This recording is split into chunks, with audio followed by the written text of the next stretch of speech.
What's up, party people? Welcome to the afternoon driving with Grizzy. What are we going to talk about today? Well, some of my favorite pieces of code in the United States Code, some of my favorite statutes or laws or regulations or whatever you call it. It's actually a statute. They're statutes that have to do with the misconduct of people under the color of law, specifically Section 241 and 242, Title 18. So Section 241, for those of you that don't know, talks about, things that can be considered felonies that a police officer or any person wielding a uniform under local, municipal, state, or federal law is doing can and will be held, as potential. If they're breaking the law, it has potential for them to be prosecuted and incarcerated or punished. So here's a perfect example of a theoretical. So we have heard that some ICE agents or whatever went into the fire department in Washington. There was a fire department that was fighting the fire. And they arrested and took a couple of immigrants that were firefighters from fighting the fire. Now, under 241, if the reason that those people were deprived of their liberty or the constitutional right to work, if they have a work permit to be there, right? So if they're being deprived of their liberty, and it's done under the construct that they inferred that they were illegal aliens because they look a certain way, they can definitely sue those ICE agents under 241. Because first of all, they're wielding a uniform.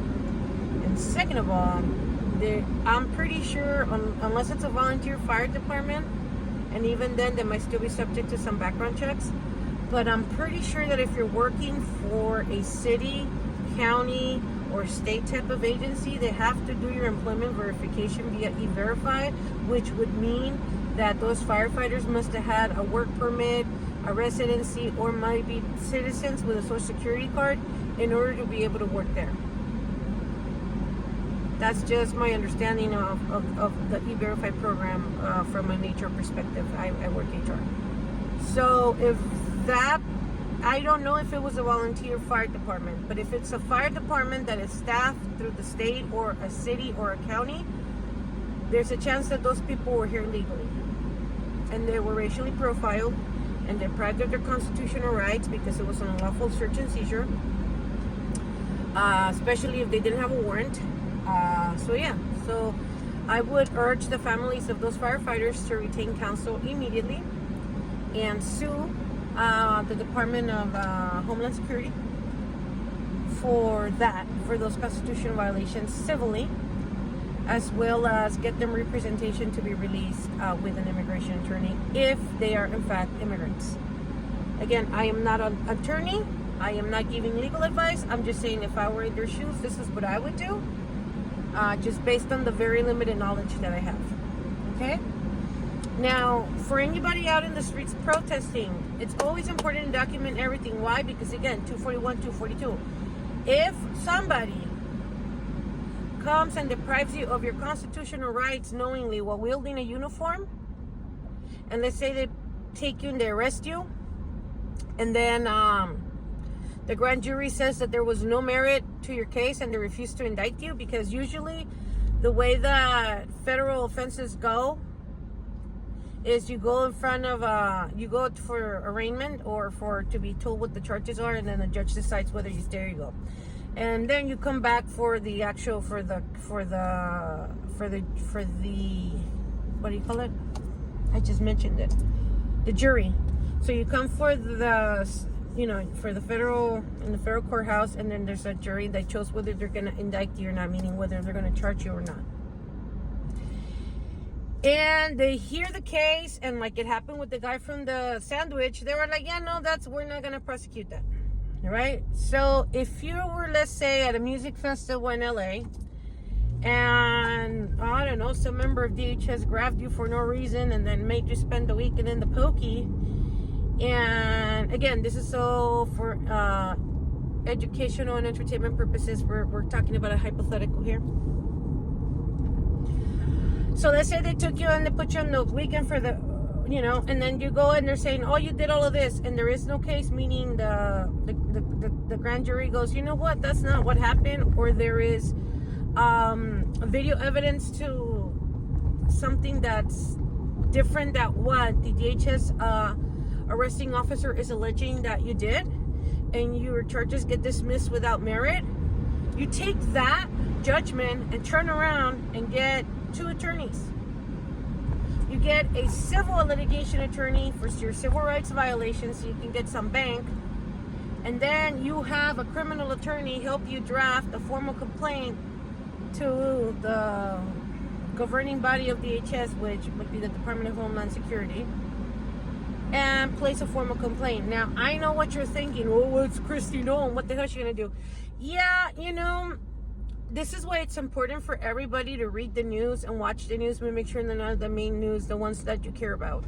I didn't mean to sound like Mr. Parnas here, but if you go to the ETA, North Carolina is already getting ready to prove that there was some shenanigans in the contest. We already know New York is on its way. Pennsylvania is trying to get it done. Texas and Florida are getting it done. Folks, there are reports that show what the actual margins were, and Ms. Ma'am won by a landslide. And what this is probably going to create is going to be a constitutional crisis when it's all, said and out.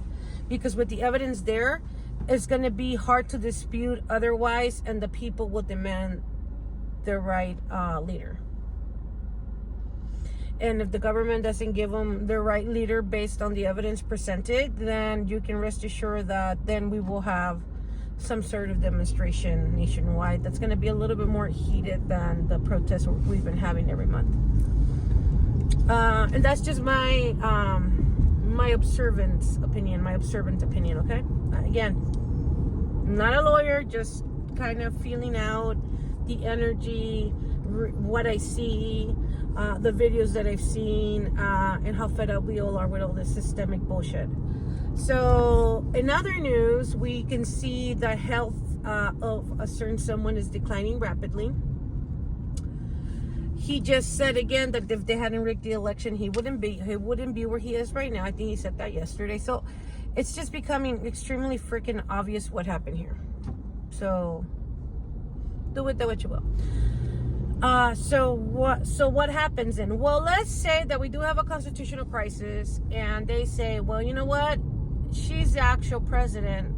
Then I would wager that every single executive order and every single thing that has been done under this man's name is going to get reverted, which would mean that every single person in uniform that followed an unlawful order will be held liable for following that unlawful order. So if you've already filed your report and you have a copy of your report of this officer of the DHS's misconduct, it might take a few months, but eventually you're going to get his ass. Or her ass. Hey, Bertha, if you're watching, hi. Or Hefty Helga, whatever they're calling you now. So, all I'm saying is, file those damn reports. File them. File the misconduct reports. If your charges got dismissed, submit that as evidence and hold it. Because in a few months, it's going to become very evident that the government's going to pay you some money for allowing these idiots to do it. But the best part is if you go after them civilly, meaning in civil court where the damages are, decided by a judge, not a jury of your peers. Sometimes they're just decided by a judge depending on the amount. Even if you go in a judge with your peers, in civil court, the person is personally responsible for paying you whatever damages are awarded to you. Here, let me repeat that again. The person who deprived you of your constitutional rights will be personally liable to pay you back. So that means that the officer who did that to you would then have to pay you back whatever damages. So let's say that the judgment is they have to pay you $250,000 and he doesn't have the cash, but his house is worth that, then guess what? You own a house. So this is why it's important that even if you think our system of government sucks, you know it well enough to know what you have to do in order to ensure that eventually down the line, when, you know, justice decides to catch up, you have all your ducks in a row. So, start filing those complaints, start looking for those attorneys, and start filing those lawsuits. Yes, you could go through the ACLU. I know the ACLU in SoCal is working with that, but you can also get your own attorneys and give them, you know, I'm sure you'll find there's plenty of legal clinics. Loyola Marymount has a bunch of them. I'm sure UCLA, USC, and all the colleges that have law school, Pepperdine, I'm sure they all have legal clinics where you can find some attorneys that will work pro bono to help you file your complaints and your cases. Anyway, that was the information for today.